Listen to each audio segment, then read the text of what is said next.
Myeloma is a type of blood cancer. It's what's called a relapsing remitting cancer, which means that for periods of time the myeloma goes into remission and patients can live a reasonably normal life. However, the myeloma will always come back and you'll then need a different treatment to see if you can get it under control. Ultimately, we want to find a cure. We want to consign myeloma to the history books. But until that time, we are here for everybody who has myeloma, and so we provide information, we provide support. The other thing that's very important for us is the research that we fund. And so we fund research into the causes of myeloma, find out more about the biological basis of myeloma, so that we can prevent it happening in the future.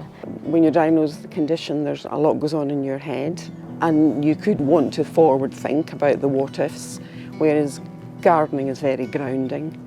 It's very much about being out in the soil, and it's about the continuity of life, isn't it? So I think it helps you just be present in the moment.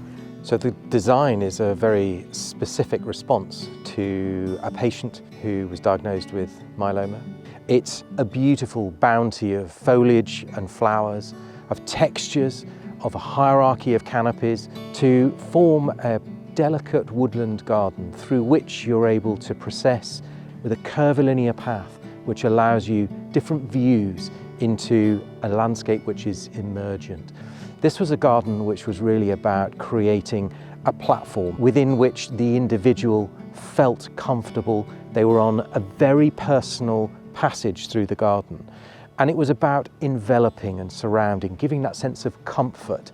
And it's that we started to extract from the conversations with both the myeloma charity, but also patients who have been diagnosed with myeloma, that it's the sense of security that a garden brings.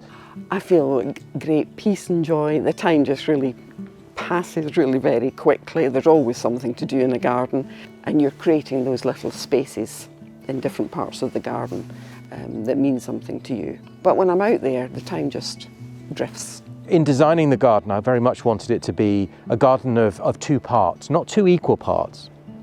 The first is perhaps a representation of how we like to think of life, which is, relatively well orchestrated, well ordered, and in a straight line passage.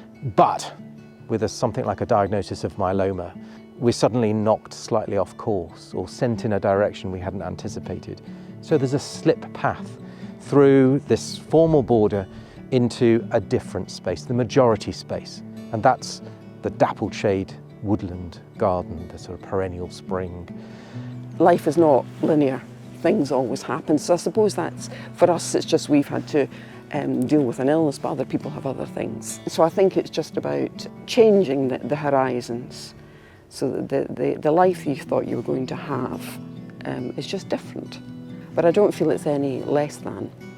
So our garden at Chelsea is one of the high points of our 25th year. We can thank our amazing supporters by having them come and visit the garden.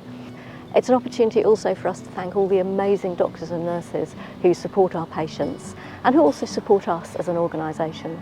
For myeloma to be given the opportunity to stand on Main Avenue at Chelsea and talk to gardeners about that particular condition, which of course for many is unknown, and to talk about the way in which people should be aware of the symptoms. Early diagnosis, of course, is hugely valuable.